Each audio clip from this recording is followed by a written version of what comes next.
முருகன் வரும் அழகே அழகாம் அதை தனித்தமிழில் பாட பாட சேரும் புகழாம்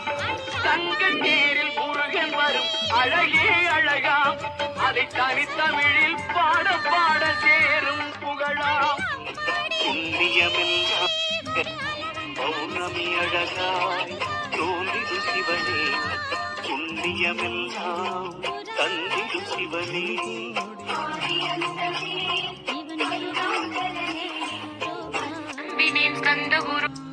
வெள்ளியங்கிரி சென்று சிவபெருமானை தரிசனம் செய்துவிட்டு போகமாமுனிவர் அழைப்பிற்கிணங்க பழனி ஆண்டவனை தரிசிக்க இந்த மருதமலை வழியாக வந்து கொண்டிருந்தேன். பணம் பதவி தேவையில்லை பொன்பொருள்